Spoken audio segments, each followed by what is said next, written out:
Amado Mestre Jesus, Pai querido e amado, estamos aqui reunidos em Teu nome mais uma vez, Pai querido. Pedimos a Tua graça, a Tua luz, que a Tua misericórdia nos alcance mais uma vez, nos ajudando, abrindo as nossas mentes, o nosso coração, para que possamos absorver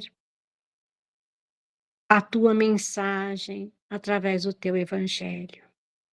Pedimos a Tua bênção, a Tua proteção, que os nossos mentores nos auxiliem também, que o mentor do Hélito auxilie, colocando palavras de sabedoria na sua boca, e nós que possamos estar abertos para receber essa mensagem de amor, de esperança, de renovação íntima.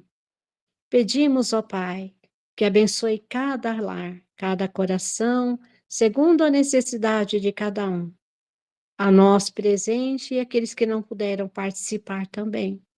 E que tua bênção também alcance a todos que um dia irão assistir novamente essa mensagem que ficará gravada.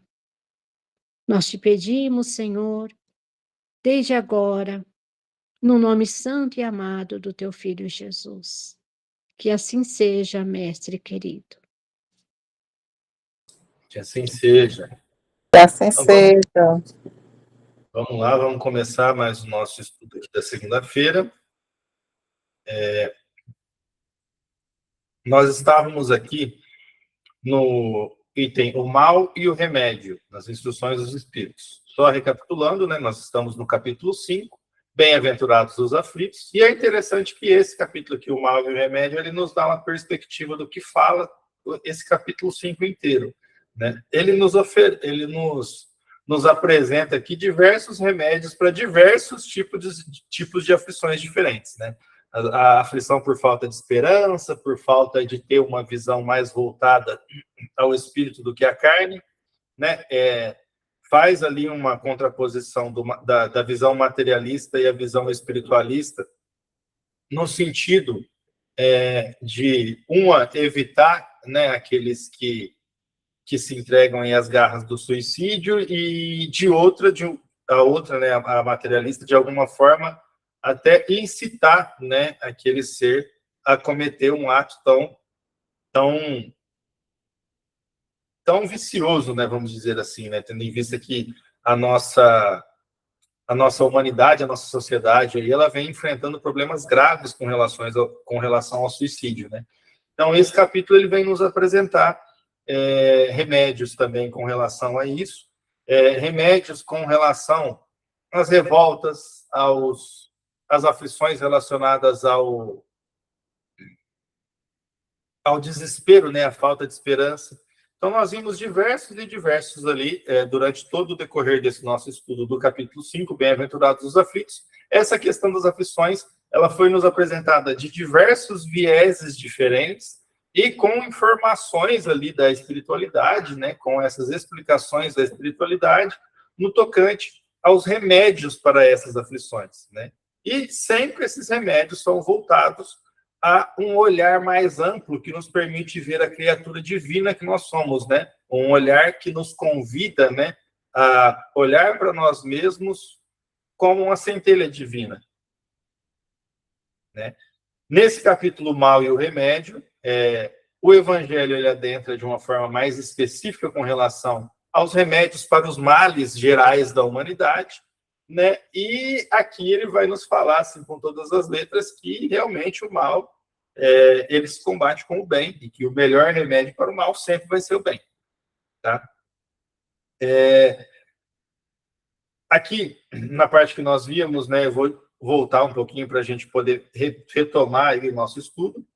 Vós que pedistes para lutar de corpo e espírito contra o mal moral e físico, sabíeis que quanto mais forte fosse a prova, tanto mais gloriosa a vitória, e que se triunfasseis, embora devesse o vosso corpo parar numa estrumeira, dele, ao morrer, se desprenderia uma alma de rutilante alvura e purificada pelo batismo da expiação e do sofrimento. O Evangelho vem nesse item o mal e o remédio, mais uma vez esmiuçar sobre a questão do bem sofrer, né? Da questão da resignação aliada às provas. Tanto quanto como uma maneira ali, uma ferramenta que o Espírito tem de manter as suas esperanças, né? Sabendo que toda prova ela tem, na verdade, um objetivo final, e não é um sofrimento em si mesmo. E a questão dessa resignação, ela permite que a gente passe e aproveite a prova, e não tenha que ficar, por conta de revoltas e de vitimismos, revivendo a mesma prova por diversas e diversas encarnações, sem, contudo, aprender com relação à resignação. A gente viu que, sem a resignação, a gente não colhe os frutos que se esperam de determinada prova ou de determinada expiação. Então, é como se a gente passasse por aquilo, mas a gente não conseguisse assimilar coisa boa, que seria o galgar evolutivo do espírito. Né? A gente passa pelas provas e expiações da mesma forma. Só que quando a gente não tem essa resignação, como de alguma forma a gente se volta contra o Criador, pensando que é injusto, que aquilo ali é uma forma de a gente ser punido por algo que a gente fez ou que a gente não fez, né? E aí vem o Espiritismo, vem o Evangelho nessa parte, nos mostrar que não é assim. A gente lembra, né, que lá no início ele já vem falar sobre justiça das aflições, sobre as causas, tanto as anteriores quanto as dessa encarnação, e ali vai nos falar do esquecimento do passado como uma ferramenta justamente da gente poder extrair o melhor de cada uma dessas provas, né? Sem a gente ter que ficar se lançando ali ao orgulho ferido, sem a gente ter que ficar, às vezes, se revoltando ainda mais com aquilo que já nos foi feito ou com aquilo que a gente fez para outras pessoas. Certo? Então, o Evangelho ele vai esmiuçando essa parte até chegar nesse ponto agora, em que ele fala, né? Que remédio, então, prescrever aos atacados de obsessões cruéis e de cruciantes males? Só um é infalível, a fé, o apelo ao céu. Então, nós vimos em partes anteriores com relação à resignação, e aqui o Evangelho vai nos trazer mais um dos elementos aí que é indispensável para que essa forma, ela nos permita, né, essa forma de multiplicidade de encarnações e de provas e expiações, ela nos permita extrair a evolução que a gente precisa para o nosso espírito, que é a fé. Não tem como, um aqui não se afasta do outro, não tem jeito. Se a gente não tiver fé, a gente não consegue ter resignação, e sem a resignação a gente não consegue manter a nossa fé acesa. Um sempre vai andar amparando o outro, os dois caminham lado a lado. Né? Se o espírito que está passando por determinada aprovação, ele quer realmente ser amparado pela espiritualidade, pelo seu mentor, ele tem que vibrar nesse sentido, da fé e da resignação. Tá? Não existe outra forma. O Evangelho, nesse capítulo, ele nos deixa isso bem claro, porque ele aborda de diversos pontos de vista diferentes essa questão da resignação, da fé, e ele não deixa nenhuma dúvida, né, nenhuma lacuna para que o Espírito pense de forma diferente. Né? Não tem como a gente passar por essas aflições aqui na Terra, que o próprio Evangelho nos coloca, né, só reiterando o que já nos foi apresentado lá atrás na Bíblia, que haverão essas aflições, né? A Terra, aqui na Terra, nós todos vamos passar por dificuldades, por provas, por expiações, enfim, né? Não tem como um espírito se furtar disso de qualquer forma. Todos nós aqui, e todos e qualquer um, nós somos submetidos às mesmas condições, né? Variadas aí, respeitadas as variáveis, mas as mesmas condições de passar por obstáculos, de passar por dificuldades, de passar por provas. Sejam elas as mais variadas que forem, mas nós, enquanto espíritos encarnados aqui na Terra, a gente já sabe que a gente vai passar por essas aflições. Então, o Evangelho vem nos dar qual a receita para passar de uma forma mais fácil, por assim dizer, por essas aflições. Amor, resignação, fé, e aí o Evangelho vem nos trazendo detalhadamente como que isso se dá na questão do nosso espírito, né, do nosso interior, do amor que a gente tem que emanar para conseguir passar por essas dificuldades. Se na maior acerbidade dos vossos sofrimentos entoardes hino hinos ao Senhor, o anjo à vossa cabeceira, com a mão vos apontará o sinal da salvação e o lugar que um dia ocupareis. A fé é o remédio seguro do sofrimento. Mostra sempre os horizontes do infinito, diante dos quais se esvaem os poucos dias brumosos do presente. Uma visão muito importante que o Evangelho nos traz aqui, não só nesse ponto, mas ele reitera em diversas outras passagens, é a questão da fé, ela nos trazer as forças necessárias para passar pelas dificuldades. Por quê? Só do espírito estar voltado mais ao fortalecimento da fé, quando ele se encontra diante de um obstáculo, ele não vai estar focando tanto na dificuldade do obstáculo. Porque se a gente foca só naquela dificuldade, a gente pode perceber, a gente acaba deixando, quando a gente começa a focar demais na dificuldade e começa a apresentar essa dificuldade como se fosse algo intransponível, a gente acaba deixando a nossa fé de lado. Até para poder fazer isso, muitas vezes. Até para poder se colocar nesse lugar de vítima. E isso, eu estou dizendo aqui de uma forma geral, né? Para todos nós, isso meio que acontece. A gente, diante de determinados problemas, quando a gente foca demais no problema em si, a gente esquece que tem um Deus muito maior do que tudo e que está em tudo a todo momento através da sua providência divina. E aí o Evangelho vem nos mostrar como remédio o caminho inverso. Ao se deparar com as suas provas mais difíceis, né, que é o que ele vem nos dizer aqui, né? Se na maior acerbidade dos vossos sofrimentos, entoardes hino ao Senhor, o anjo à vossa cabeceira com a mão vos apontará o sinal da salvação e o lugar que um dia ocupareis. O que é isso? É aquele pensamento da fé no futuro, do futuro considerado como espíritos eternos, que temos a eternidade toda. Veja, isso já diminui, isso é o movimento exatamente contrário, isso vai diminuir o problema. Porque quando a gente começa a focar só no problema, ele se torna grande. Agora, quando a gente foca no espírito imortal, que tem toda a eternidade ainda pela frente, para superar as suas dificuldades e continuar o seu caminho evolutivo, qualquer problema que a gente estiver passando, ele se torna pequeno. Por mais complicado e complexo que seja passar, essa visão da fé, ela nos dá um vislumbre de um futuro vitorioso, e isso nos mantém de pé na luta de agora. Então, mais uma vez, reiterando, é justamente o movimento contrário daquilo que a gente está acostumado a fazer. Porque o que a gente está acostumado a fazer? Diante de um problema, de uma dificuldade, de uma aflição, a gente tende a maximizar esse problema, essa dificuldade, essa aflição. Se a gente fizer isso com a nossa fé, a gente maximizar a nossa fé e o Deus que a gente sabe que cuida de nós a todo momento, o problema vai diminuindo, ele vai se tornando pequeno, vai se tornando ínfimo. A fé é o remédio seguro do sofrimento. Mostra sempre os horizontes do infinito diante dos quais se esvaem os poucos dias brumosos do presente. Veja, aquela comparação que tantas vezes eu já disse aqui, né? Quando a gente analisa as questões pelo lado do espírito imortal, da multiplicidade de encarnações, do nosso caminho evolutivo todo que a gente tem pela frente, de toda a eternidade que a gente tem, o problema que a gente passa aqui, ele se torna pequeno. Porque é um curto espaço de tempo. É exatamente isso que o Evangelho nos diz aqui, ó. Que a fé mostra sempre os horizontes do infinito. Ou seja, é essa visão que a gente destaca aqui direto, de se enxergar como um espírito que vai viver pela eternidade. E a gente está aí e a gente vai passar pelo infinito. E aí, diante desse infinito, se esvaem os poucos dias brumosos do presente.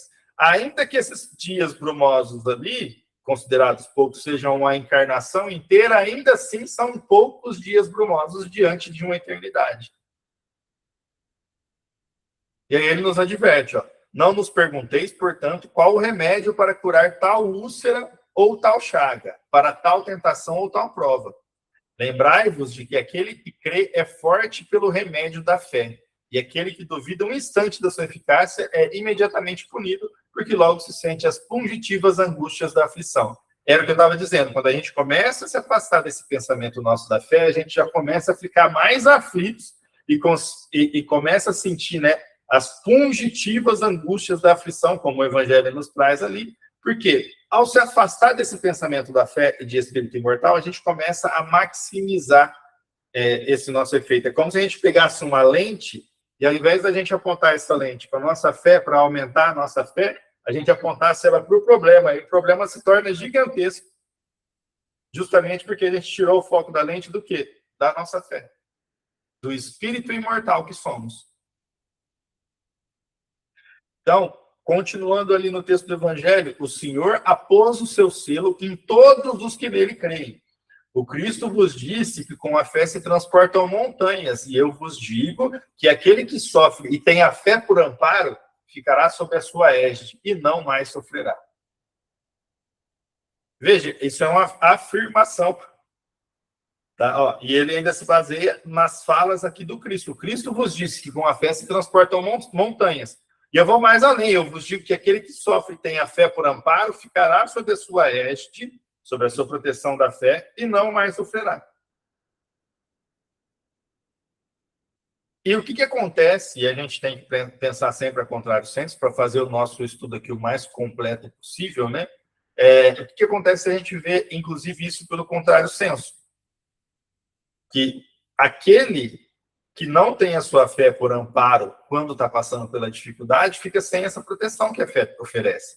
Porque ele está falando aqui que essa proteção é aquele que passa pela dificuldade tendo a sua fé por amparo, que tem essa proteção da fé. Então, a gente já imagina que quem se afasta da fé na hora da dificuldade já perde essa proteção também. E aí que se iniciam, em alguns casos, aí, obsessões que vão durar, às vezes, séculos para se resolver. Porque, às vezes, essa criatura, por conta dessas fugitivas angústias da aflição, ela baixa sua guarda ali, começa a se manter nesses pensamentos de ciclo, esses pensamentos repetitivos, que vão trazendo mais aflição a cada vez que ela vai repensando aquilo, e vai baixando a sua energia vibratória. Isso permite que espíritos de uma energia vibratória também baixa se aproximem e façam essa conexão. A obsessão ela é sempre uma via de mão dupla, gente. Então tem que estar vibrando ali na mesma frequência. Mas, Ian, pode falar. É interessante tudo isso que você está falando, até porque quando a gente tem fé, ainda que a nossa fé é ínfima, né, é muito pequena, diante de tudo aquilo que Jesus fala, mas é muito mais fácil mesmo passar pelas provações, e é tudo isso que você está falando mesmo. Quando a pessoa não tem fé, ela vai reclamar, a primeira coisa que ela vai fazer é falar assim, mas por que comigo? Exatamente. Né? Por que que o fulano não? Por que comigo? Então, já começa nos porquê. Então, começa os questionamentos, baixa a vibração, ela não se acha merecedora de passar por determinadas coisas. Por quê? Por causa do próprio egoísmo, que se acha melhor do que os outros. Por que que a doença pode chegar na casa do meu vizinho e na minha não? Por que que a morte pode chegar na casa do meu vizinho e na minha não? E isso vai Porque alimentando uma certa revolta, né? sim, é a revolta. Aí cria revolta, né? A pessoa cria o melindre, vem as reclamações, vem as lamúrias, aí vem, baixa a vibração, aí vem a conexão com os espíritos, né? Porque você está ligado o tempo todo, ninguém está sozinho. A escolha da sua companhia é você que faz mentalmente. E, Nós ó, escolhemos as nossas companhias espiritual. uma coisa importante que você falou, né? Aí vem as reclamações. Isso é um ciclo. Essa reclamação é você repetir, né? É você ficar sempre reclamando aquilo ali e vai gerar o quê? Justamente situações parecidas. E a gratidão funciona da mesma forma. Se você tem gratidão, você vai gerar energia que vai atrair que ocorram mais coisas com você que despertem gratidão. Pode ver, quando a gente começa nesse ciclo já de reclamação, e isso aí tudo vai passando por esses estágios, geralmente. Por que a gente generaliza, né? Porque o comportamento humano em massa, assim, como os espíritos aqui são mais ou menos da mesma faixa evolutiva, esses comportamentos eles se repetem. quando a gente entra nessa reclamação, a gente foca tanto no problema que a gente começa a falar assim, nossa, mas está tudo dando errado. Está tudo dando errado. Ó, aconteceu X, aconteceu Y, aconteceu isso, aconteceu aquilo, aquilo outro. E a gente consegue enumerar os problemas que acontecem. Só que, vejam bem, a todo momento na nossa vida estão acontecendo diversos problemas. Nunca é um só para a gente resolver. Nesses momentos, o que acontece é que a gente muda o olhar e a gente começa a focar só nos problemas, e a gente começa a perceber e enaltecer esses problemas. Por quê? Pode ter certeza que já teve fases na sua vida que você estava com uma faixa vibratória melhor e você passou por enormes problemas também, por diversas dificuldades e não ficou listando um a um, então você não falava que tudo estava dando errado, embora estivesse lidando com diversas situações de aflição e de angústia ao mesmo tempo. Então, veja, é o enfoque que é diferente.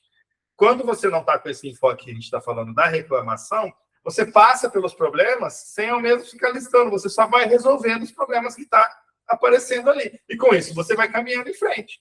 Agora, quando você para analisar, listar, olha a energia que a gente gasta enquanto espírito. Você vai analisar, você vai listar um a um para você poder se colocar no lugar de vítima e falar que tem muita coisa errada acontecendo e que está tudo dando errado. Vejam como que as palavras e o fluxo de pensamento que a gente alimenta são extremamente importantes em fornecer ferramentas para a gente passar pelas dificuldades que a gente vai passar. Edina, pode falar. Oi, boa noite. Boa noite.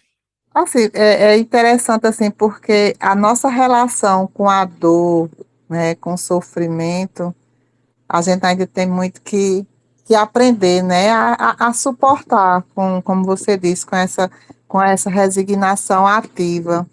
Mas aí, para isso, porque a gente sabe que é um remédio, mas é um remédio amargo, né? Porque a gente até consegue falar sobre isso, né? Mas colocar em prática é difícil. Justamente, muitas vezes necessário para combater, né, aquele mal que ainda está dentro de nós, né? Principalmente o orgulho, o egoísmo.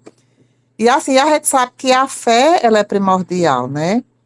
Mas ela precisa ser alimentada, porque todos nós temos essa centelha divina, né, na nossa essência, mas ela precisa ser alimentada, né? Então, alimentada através da oração, alimentada através do estudo, porque a gente sabe que antes a gente fazia muito esses questionamentos, por que comigo, né? Então, por que isso com minha família, comigo? E aí o Espiritismo, ele vem e nos traz todas essas revelações de entendimento, não é? Se a causa não está no presente, ela então deve estar no passado e em outras vidas. Mas para isso a gente precisa estudar, precisa entender. O Espiritismo veio nos trazer, né, esse conforto. E aí essa fé que precisa ser alimentada através do estudo, do entendimento e também da mudança, né? Da mudança de como eu lido com essa dor, né? Porque isso aí tudo é uma transformação, né? Que é importante. Às vezes a fé vacilante faz parte do processo, né? Como se diz, né? Sim. Faz parte, mas o importante é você sempre ter esse despertar, né? Então, assim, baixou a vibração, mas vamos subir de novo, né? Vamos, né? E para isso aí tem os recursos que a gente vai conquistando, né? Durante a nossa caminhada. Sim. Eu achei muito interessante uma fala sua, que às vezes a fé é vacilante, né, gente? A gente não tem que se imaginar com a fé assim implacável a todos os momentos, porque a gente automaticamente, só de estar encarnado aqui na Terra, a gente está sujeito a ondas e ondas de diferentes frequências, né? E às vezes a nossa fé vai estar mais forte, às vezes vai estar vacilante. E sem a dúvida, não existe fé nenhuma. Esses momentos são realmente necessários.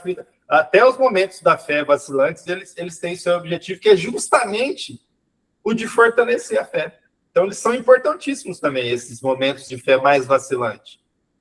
Que é ali que a gente busca forças que a gente nem sabia que tinha para poder alimentar a nossa fé e seguir em frente. E veja, o tanto que são importantes esses momentos, que o Evangelho mesmo ele destaca que naquelas dores mais pungentes, nas provas mais difíceis, é que a gente colhe os maiores benefícios de se manter com fé. Veja que ele fala que são multiplicadas as recompensas. E ele fala também, né, dessas dores pungentes, né, dos obstáculos maiores assim que a gente enfrenta na vida, né? Fala que os momentos das mais fortes dores lhe serão as primeiras notas alegres da eternidade. Porque quando a gente começa a entender isso, a gente começa a entender que o olhar não é de, nossa, tá difícil, tá complicado, é de, Senhor, obrigado por testar seu servo. Porque se está difícil, se está complicado, é aqui que eu tenho que ser forte mesmo na minha fé. E acreditar de verdade, né, que Deus nunca nos desampara e seguir em frente. Porque é aí que a gente sabe que a vitória vai ser ainda mais gloriosa, a gente vai ter mais ainda a recompensa da alma com relação a passar resignadamente por essas provas e desafios mais difíceis. Então, os momentos das mais fortes dores lhe serão as primeiras notas alegres da eternidade. E veja, olha o complemento dessa frase. Né? Sua alma se desprenderá de tal maneira do corpo que, enquanto o corpo se contorcer em convulsões, ela planará, a alma já estará planando nas regiões celestes, entoando com os anjos, hinos de reconhecimento e de glória ao Senhor. Para quem leu Paulo e Estevão, eu faço aqui lembrar, né? Vamos lembrar aqui de uma das partes. A parte em que o Paulo ele é morto, né, pelo soldado romano. Aquela narrativa ali nos confirma justamente essa parte do evangelho aqui, que realmente, quando acontece aquilo, assim, nos primeiros golpes de espada que ele sofre, ele já começa a enxergar o Cristo vindo lhe buscar. Então, ali já nem se foca naquele livro ali, mais sobre a questão do que estava acontecendo com o corpo, já começa a falar o que estava acontecendo com o espírito dele naquele momento derradeiro. E o evangelho vem nos dizer aqui justamente isso. Né, que aquele que tem a fé, sua alma se desprenderá de tal maneira do corpo, que enquanto o corpo se achar lá, né, se estorcendo em convulsões, a alma já vai estar planando nas regiões celestes, entoando com os anjos hinos de reconhecimento e de glória ao Senhor. Ali naquela parte ali, onde o Paulo ele desencarna naquela passagem de Paulo e Estevão, mostra justamente isso acontecendo com ele. Ditosos os que sofrem e choram, alegres estejam suas almas, porque Deus as cumulará de bem-aventuranças. Santo Agostinho, Paris, 1863. E olha só, olha o tamanho da importância do texto, né? Olha por quem foi escrito justamente, né? Porque aqui a gente consegue enxergar não somente a letra fria desse texto aqui do Evangelho, mas sim o testemunho de quem escreveu, Santo Agostinho que escreveu. O próprio testemunho dele, né, vem confirmar essa relação aí de desprendimento da alma. São palavras de luz, né, que veio para iluminar a gente, para dar força, para acrescentar a nossa fé quando a gente vê tudo isso daí. A luz do Espiritismo, né, é uma bênção em nossa vida. É tudo de bom.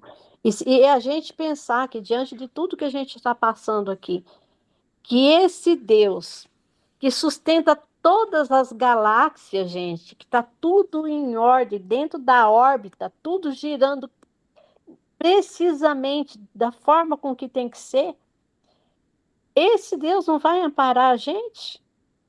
Né? Somos criaturas deles, fomos criados à sua imagem e semelhança.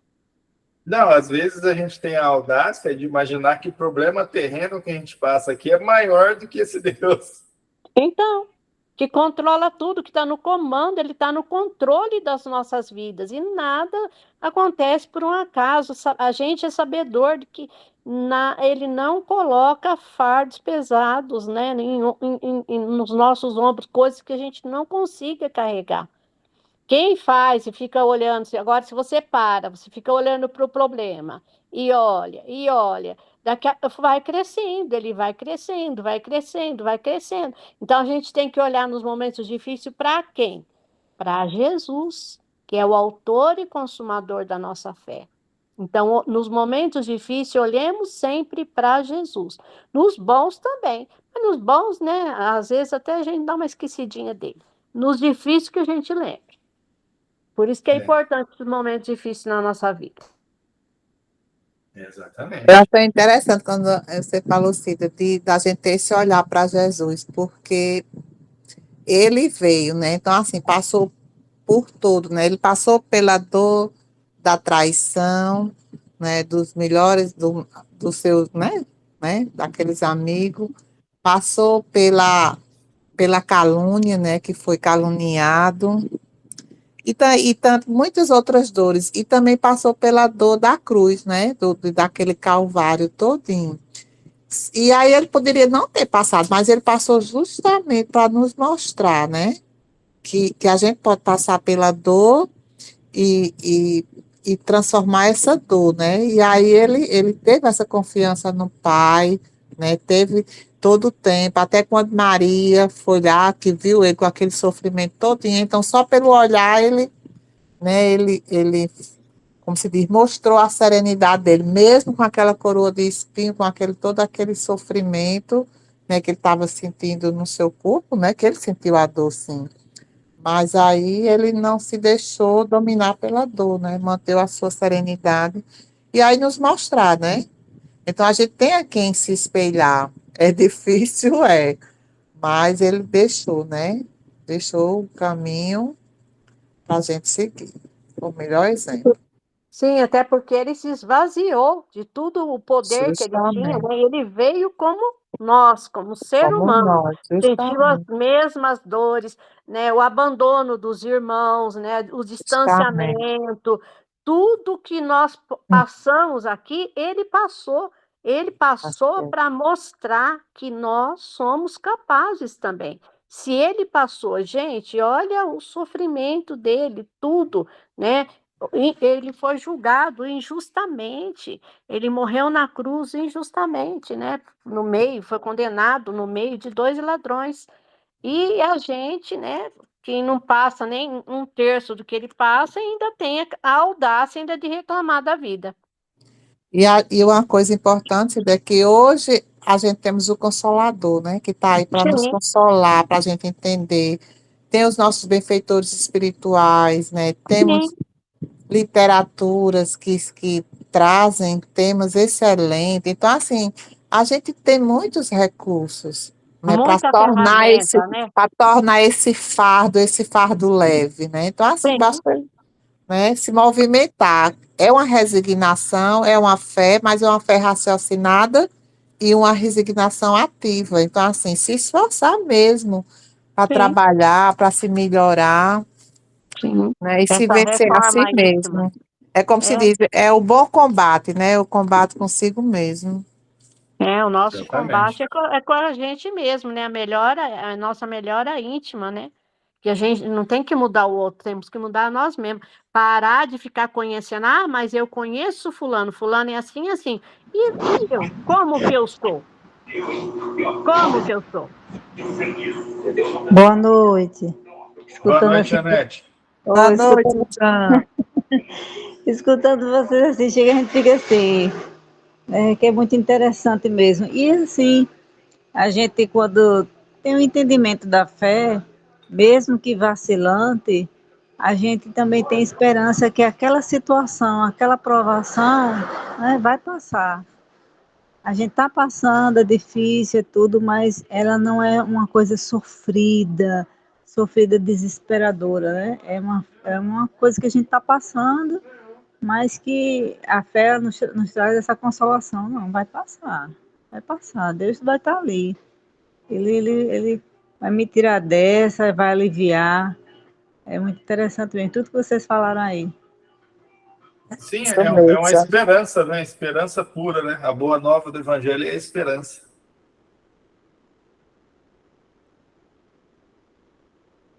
Aqui, gente, vamos continuar. Nós vamos adentrar nesse item 20 aqui, hoje. Eu não sei se provavelmente a gente não consegue terminar ele hoje, mas já vamos começar o nosso estudo aqui desse item 20, porque a gente ainda tem um tempo aqui.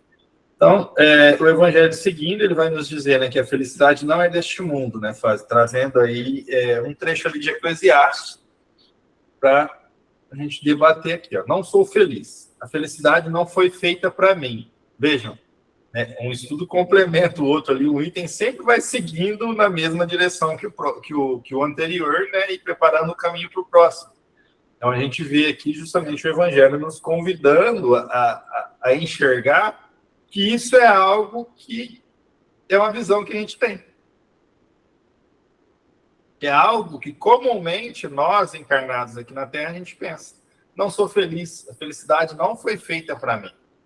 Exclama geralmente o homem em todas as posições sociais, ou seja, de forma geral, esse tipo de pensamento já acometeu as pessoas nas diversas posições sociais, ou seja, não é exclusividade de qualquer tipo de posição social. Basta estar encarnado aqui na Terra, que em algum momento a gente já pensou dessa forma aqui, que a felicidade não foi feita para mim, que eu não sou feliz, tal.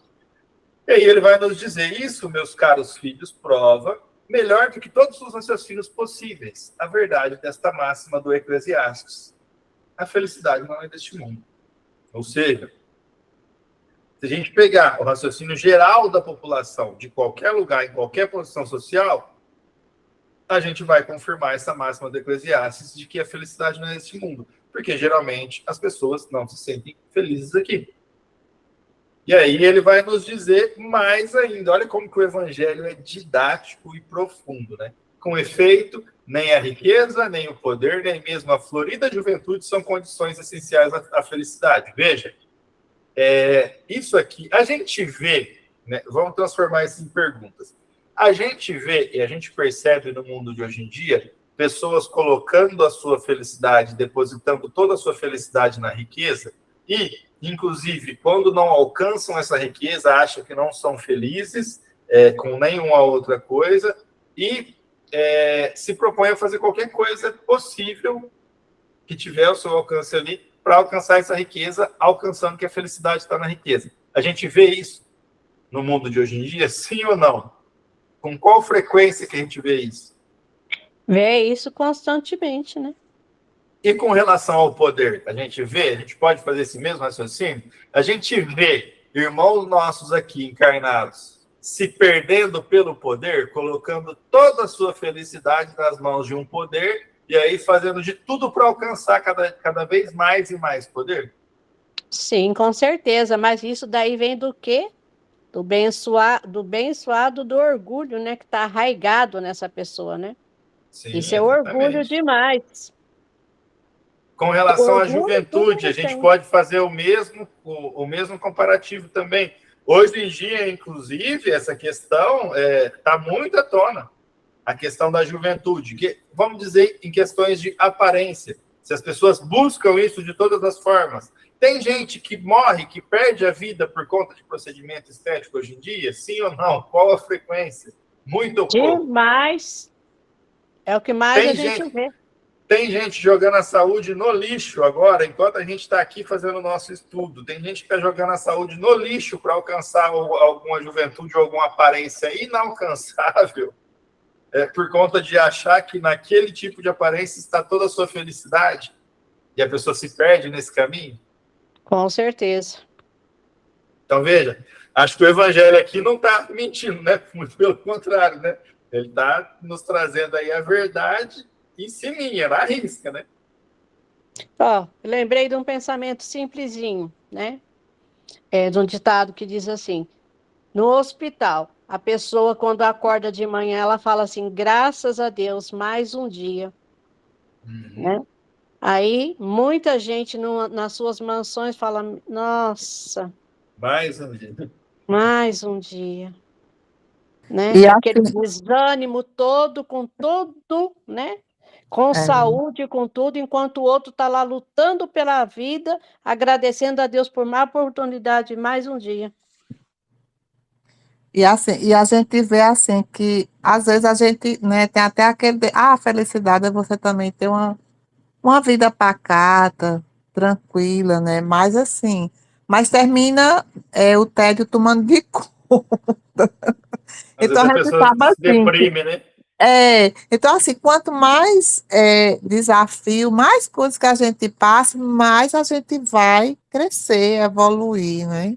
Então, assim, a gente tem que agradecer também, né? Como se diz, não só as coisas boas, mas as dificuldades, as coisas, porque é através dela que a gente cresce. Se aqui é um plano de provas, né? Então, a gente sabe que a felicidade aqui ela é relativa, né? Então, a gente aproveita os bons momentos, mas sabendo que hoje eu estou rindo, mas amanhã eu posso estar chorando, né? Então, assim, por quê? Porque né, E é isso um é democrático, ciclo. né, Nina? É para todo mundo, é democrático. É, De todos, em qualquer casta, em qualquer religião, em qualquer lugar do mundo, em qualquer posição social. Isso é uma coisa democrática. A gente vai ter os momentos bons e os ruins. uhum, Mas Jesus deixou isso bem claro para a gente, para É, todos, né? No mundo tereis aflições. exatamente. O que a gente está vendo aqui nesse capítulo 5 é o desdobramento disso, gente. É um estudo que vai mais a fundo e mais detalhadamente nessa questão que Jesus nos deixa garantido, né? É uma garantia que ele dá ali. No mundo tereis aflições. Mas ele também, depois ele também dá o conforto. Mas vencei o mundo como eu venci. Como eu venci, exatamente. Aí, olha aí. É ele Nunca, dizer, nunca não, estamos desamparados. é inevitável, você vai ter aflição, mas você tem Não como tem vencer. como. Sim. E aqui ele nos diz, né, aqui, essa parte de felicidade não é deste mundo, é uma questão sobre visão, tá? É um item que vai nos falar sobre visão de mundo. Já começa, a gente já inaugura, né, vocês percebem aí esse item, falando sobre ponto de vista, onde as pessoas depositam a sua felicidade. E, gente, é aí que começam as raízes dos males humanos. A gente deposita a nossa fé e a nossa felicidade nos lugares mais errados. Em tudo quanto é coisa passageira. Sendo que nós não somos espíritos passageiros, a gente é eterno. A gente tem que colocar a mudança de pensamento que vai gerar uma mudança na sociedade e a gente entender isso. Nós somos espíritos eternos. Vamos começar a se portar como tal? Porque aí a gente não vai ficar colocando a nossa felicidade na riqueza, no poder, na juventude, em qualquer outro tipo de coisa, nos prazeres carnais. E veja, o evangelho ele vai mais a fundo ainda. Ele não só fala que não está na riqueza, no poder e na juventude, porque são os principais que a gente costuma errar aí. Como também diz que nos três juntos também não está. Digo mais, nem mesmo reunidas essas três condições tão desejadas, porquanto incessantemente se ouvem no seio das classes mais privilegiadas pessoas de todas as idades se queixarem amargamente da situação em que se encontram. A gente vai encontrar, sim, pessoas que vão ter a riqueza, o poder e a juventude ao mesmo tempo e ainda assim não estarão satisfeitas, não estarão se sentindo completas. E a gente sabe exatamente por quê, porque foi procurar essa completude, isso que enche o nosso peito, que enche os nossos dias de razão de ser, de objetivo, que é a fé em Cristo, elas foram procurar nos lugares errados. Então, esse vazio, esse queixume vai persistir. Não é nessas coisas que a gente acredita, né, às vezes piamente, que a felicidade está, que ela realmente está. E não adianta, por mais forte que a gente acreditar que seja naquilo que esteja, não vai mudar o fato que não é ali que está. Não é agora que a gente vai colher essa felicidade. A gente pode, sim, ter momentos de felicidade aqui na Terra, mas não é agora que a gente alcança a felicidade plena. E tendo isso em mente, a gente já consegue mudar totalmente aí o ponto de vista com o qual a gente vai enxergar e enfrentar as dificuldades da vida. Diante de tal fato, é incontestável que as classes laboriosas e militantes invejem com tanta ânsia a posição das que parecem favorecidas da fortuna. Ou seja, ainda assim, né, aquelas classes que ele fala, laboriosas e militantes, aqueles que têm maiores sofrimentos e maiores limitações aqui, principalmente com relação à riqueza, poder e juventude, ali, a gente anseia aquela posição dos mais favorecidos. Mas aqui o Evangelho não fala que é dos mais favorecidos. Ele fala das que parecem favorecidas da fortuna, veja. É a pessoa, e é um fato incontestável, realmente. Aquela pessoa que acorda 4 horas da madrugada para pegar 2 ônibus e mais um metrô, para chegar no serviço já cansado, tal, vai sair de lá à noite, chegar em casa de madrugada para amanhã fazer a mesma coisa, ele inveja a posição daquele que trabalha menos e tem uma condição financeira mais sustentável, mais favorecida, né? Por quê? Porque, né, a gente acha que realmente a felicidade está nessas coisas. E aí ele vai mais além ainda, coloca mais um pouquinho o dedo na ferida. Nesse mundo, por mais que faça, cada um tem a sua parte de labor e de miséria. Olha só, a gente tem a nossa parte de trabalho, a gente sabe, né? Nós, como espiritistas, a gente sabe que isso aí é algo inafastável do espírito que quer evoluir. O trabalho, ele é condição inafastável, não tem como você progredir sem trabalho. E ali o Evangelho nos diz que cada um, seja onde for, que você vai ter a sua parte de labor, que é a parte de trabalho, e a parte de miséria, né? A parte de esforço e a parte das dificuldades em si. Sua cota de sofrimento e de decepções. Todos, tá? Ele fala, nesse mundo, por mais que faça, cada um tem a sua parte de labor e de miséria, sua cota de sofrimentos e de decepções, donde facilmente se chega à conclusão de que a Terra é lugar de provas e expiações. A gente até sabia disso, porque a gente veio estudando o Evangelho lá do início, a gente viu ali nas classificações do mundo como que é, e ali a confirmação do Evangelho, mais uma vez, de que aqui não tem como fugir disso, gente. Para planeta de provas e expiações, você espera encontrar o quê? Provas e expiações, já está no próprio nome. Assim, pois, os que pregam que ela é a única morada do homem, e somente nela e numa só existência é que ele cumpre alcançar o mais alto grau das felicidades que a sua natureza comporta, iludem-se e enganam os que os escutam, visto que demonstrado está, por experiência arquissecular, que só excepcionalmente esse globo apresenta as condições necessárias à completa felicidade do indivíduo. Ou seja, aqui está nos colocando mais uma vez essa fala, essa crença de que aqui é a única morada do homem e que nós temos uma só encarnação, ela mais uma vez aqui ela é refutada e ela cai por terra. Porque ao mesmo tempo que a criatura pensa isso, ela ainda pensa que aqui ela tem que alcançar a felicidade. Você percebe que essa visão materialista com relação à questão de ser uma só encarnação, assim como aponta aqui essa fala do Evangelho ali, ela se contrapõe, ela coloca o indivíduo que acredita nisso numa confusão mental muito grande, gente. Porque como que pode o espírito, né, aquele indivíduo, ele acreditar que é só essa existência aqui, que ele tem ela para ser feliz, e ao mesmo tempo ele vê que na vida o que a gente menos encontra por aqui é felicidade. Que são alguns raros lampejos, né? Que o resto é trabalho e miséria, decepções, como o Evangelho está narrando aqui. É a todo momento a gente sendo testado e passando por um problema diferente. Então entra num parafuso enorme, fala, nossa, só tem essa existência aqui para alcançar a felicidade, eu não consigo. Lá, e ele fala, né? Quem pensa assim se ilude e engana quem ainda escuta esse tipo de viés aí. Porque a própria experiência, e aqui, né, o Evangelho está nos falando, gente, é impossível você não verificar que, né, é um mundo de dificuldades, né? Porque está demonstrado por experiência arquissecular, ou seja, de diversos séculos a gente já vem percebendo que aqui na Terra cada hora é um problema diferente, é uma dificuldade diferente, a gente sofre enquanto coletivo, a gente sofre enquanto indivíduo, a gente é posto à prova aqui na Terra.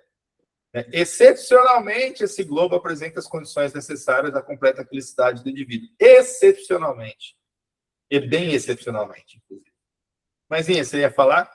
Sim, o problema também é que nós, seres humanos, a gente fica postergando essa felicidade também, né?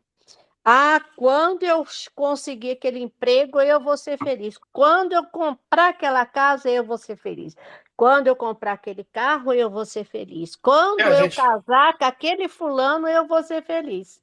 a gente Mas, fica colocando gente, a e o felicidade em hoje? coisas materiais, né? Materiais. E o hoje? Você nem sabe se isso vai acontecer. Então, hoje, eu vejo assim o meu hoje. Cedo eu levanto, faço minha prece e eu fico pensando: o que que eu vou fazer para mim melhorar hoje, ser feliz hoje? E ser feliz com as pequenas coisas, a gente começa a ser feliz com as pequenas coisas, ser feliz ouvindo o canto de um pássaro, ser feliz com uma borboleta, ser feliz com uma planta, ser feliz, né, ouvindo um hino, ouvindo uma boa música, ser feliz ouvindo uma boa palestra, ser feliz ouvindo coisas, vendo coisas. Tem tanta coisa, porque as pessoas olham o mundo e falam: nossa, mas esse mundo está perdido, não sei o que que tem. Não tem nada perdido, é que ninguém fala das coisas boas, e a gente tem tanta coisa boa. Se olhar para o corpo, quando eu olho para o meu corpo, eu fecho o olho, eu só tenho que agradecer. Quando você entra na gratidão, você consegue ter lampejos de felicidade e momentos mesmo de felicidade, assim, de transbordar o coração de alegria. Porque andar com as próprias pernas, comer com a própria mão, respirar sem aparelho, enxergar esse mundo maravilhoso que Deus nos deixou, que, né, estamos aqui emprestados aqui para a gente estar aqui. Quanta coisa que a gente só tem a agradecer. Agradecer pela saúde ou mesmo pela doença, porque a gente tem que dar graça em tudo. É nos momentos bons e nos momentos ruins. E nos momentos ruins a gente tirar lição de aprendizado, sermos exemplo. Como espíritas que somos, a gente tem que dar exemplo, ser exemplo dentro da nossa casa, exemplo para os nossos vizinhos, exemplificar o Cristo que habita em nossos corações. Exatamente. Essa questão aí, já, como a gente vem dizendo, né? É o primeiro passo, você começar a depositar a sua felicidade em algo que você ainda não tem, em algo material, em algo que ainda está por vir, que você nem sabe se vai realmente passar por aquilo ou não, se vai alcançar aquele bem ou não. A gente já começa errado daí. Porque, veja, a partir daí, a partir do ponto que você depositou a sua felicidade, no carro que eu vou ter, você já vai começar a ficar alimentando mentalmente ali uma coisa que não vai te trazer, na verdade, a felicidade. Você imagina que vai e depois você só vai se frustrar. E aí vai ficando cada vez mais difícil. Você vai entrando nesse ciclo vicioso também. Saber ter esse conhecimento de que não é nessas coisas que está a felicidade, que elas trazem sim, né, as coisas que a gente consegue aqui, talvez alguma facilidade, algum conforto, alguma coisa assim, mas que não é isso que traz a felicidade, já é o principal ponto de partida, gente. Para você não ficar gastando sua energia em um caminho que não vai levar aonde você quer chegar. Então, em tese geral, pode afirmar-se que a felicidade é uma utopia, ou seja, né, é uma coisa vã, a gente não vai conseguir, né, não está na realidade, é utópico, a gente não vai conseguir conquistar. Então, em tese geral, pode afirmar-se que a felicidade é uma utopia e a cuja conquista as gerações se lançam sucessivamente, sem jamais lograrem alcançá-la. Ou seja, ele está nos falando aqui, né? Geração após geração, acredita-se na utopia da felicidade plena aqui na Terra, as gerações se lançam nisso e nunca conseguem chegar nela. E isso gera uma corrida. A gente está assim, atualmente, também na nossa geração. Essa corrida desenfreada pela felicidade. Agora, com redes sociais, com telas, a gente busca isso de todas as formas possíveis, com aquilo que está ali na tela do celular. Pequenas recompensas, né? Gerar ali a dopamina no cérebro, né? Rolagem de tela, ficar vendo um vídeo curto, enfim, isso vai gerando pequenas recompensas. É uma busca, isso se torna um vício também, por quê? Porque é uma busca incessante pela felicidade plena.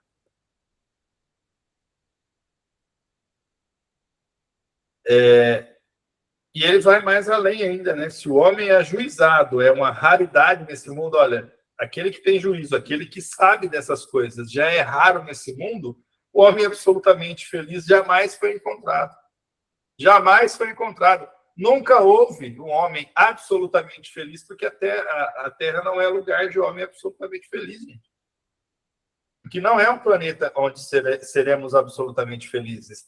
Não no estado em que a Terra se encontra. Quando a Terra planar entre os planetas mais elevados, aí vai ser... Aí essa frase aqui não vai se aplicar.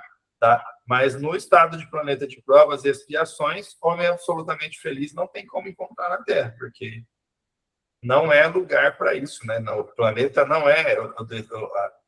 A destinação desse planeta aqui não é essa, não é que venhamos para cá para ser felizes, absolutamente felizes. A destinação são provas e expiações.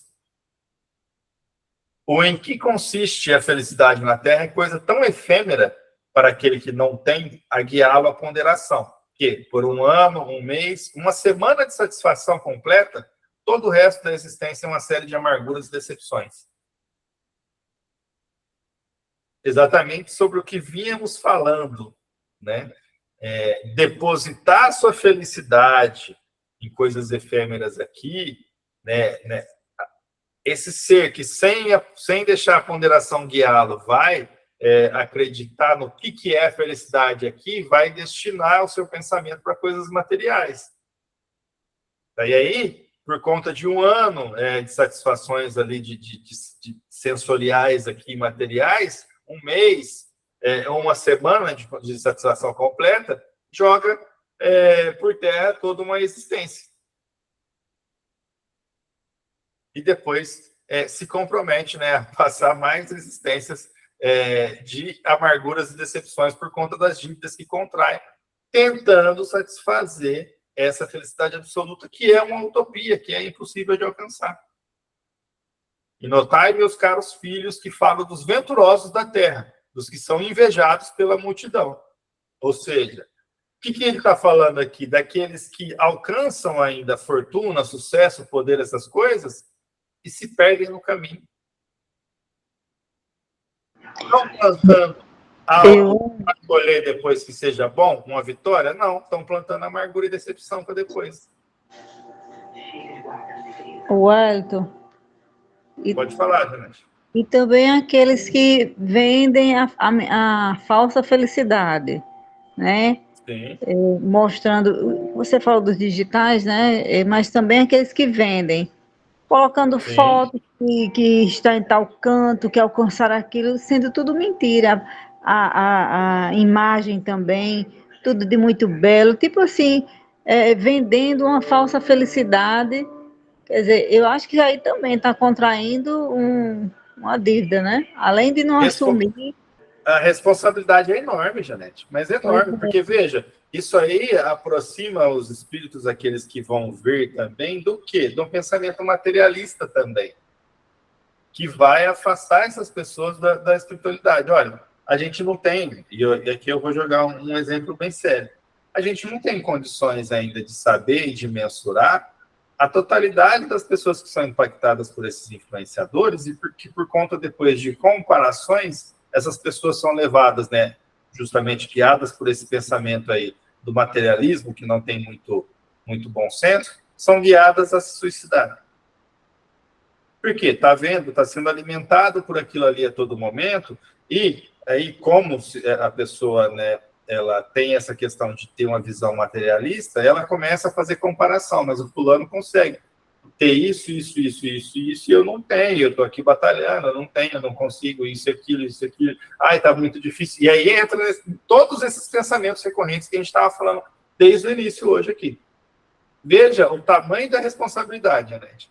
E aí vai lá um ser humano que é influenciador, que alcança diversas pessoas e começa a exacerbar, aumentar demais, né? Essa questão das conquistas materiais ali. Até ao ponto de falar que aquele que não tem é porque você mesmo que é culpado, você que não está se dedicando muito, e que isso aqui que é felicidade. Quantos e quantos não são arrastados ao suicídio por conta dessa repetição aí desses pensamentos, fazer essas pessoas acreditarem nesse ponto de vista materialista aí. A pessoa vai, se esforça, não consegue alcançar, acha que é um fracassado, se recorre ao suicídio. Por comparação. E veja, a gente sabe, né? Eles talvez possam até não saber, mas a gente sabe que carrega a responsabilidade. A gente tem a responsabilidade do nosso testemunho, aquilo que a gente faz as pessoas acreditarem. Por isso que a gente tem que, a todo momento, usar a nossa palavra. Quando a gente não puder falar algo de bom, falar de Cristo, falar de Deus, manter a boquinha fechadinha. Porque é uma responsabilidade, hein? Rossandro Klinger falou numa palestra que eu assisti, 14 minutos de tela já deprime uma pessoa. Veja só. 14 minutos. Olha o tamanho da responsabilidade desse povo fazendo isso daí. A pessoa já tem aquela facilidade para isso, já tem uma predisposição. Aí vê tudo isso daí, 14 minutos é o suficiente para a pessoa ficar deprimida. Porque ali se mostra sempre o quê, né? Tudo que eu quero mostrar ali que é o de bom, não vou mostrar as dificuldades. Aí a pessoa do outro lado que já está meio deprimida começa a ver aquilo ali e fala, não, esse fulano aí está vivendo, mas eu não estou vivendo, não, eu estou só sobrevivendo. Não é dessa forma a minha vida não se parece nada com a dele que aparenta ter sucesso. E aí pronto, aí descamba. Aí os pensamentos. E aí é assaltado de maus pensamentos, né? Porque aí baixou a guarda e vem um monte de irmãozinho se conecta ali e começa a incentivar esses pensamentos negativos. É um problema grave, é um problema complicado. Foi interessante que Janete falou isso, porque, né, mais uma vez, a gente tem que fazer essa reflexão aí sobre a responsabilidade que a gente tem. Nós estamos num estudo aqui, justamente, fazendo, né, uma escolha aí mais consciente do nosso livre-arbítrio com relação àquilo que a gente vai tomar o nosso tempo, aquilo que a gente vai investir o nosso tempo, aquilo que a gente quer discutir, aquilo que a gente quer falar. Por quê? Porque a gente está falando aqui do Evangelho.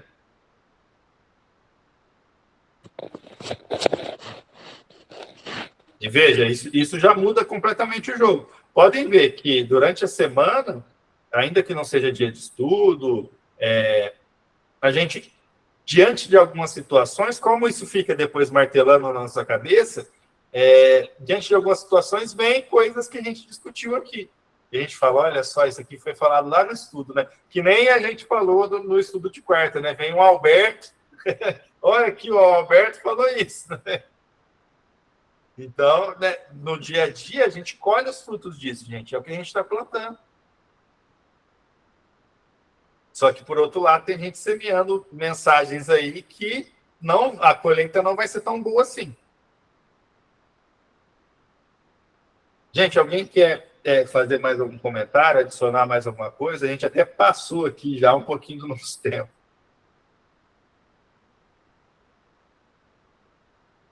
Podemos encerrar por aqui? Eu lembrei agora do Alberto falando no nosso estudo, né, que a gente está muito quieto, mas às vezes ele começa a falar ali, a explicação é tão boa que a gente vai só do outro lado aqui, só absorvendo aquilo ali, a gente fica até, não tem nem o que complementar da fala dele, né?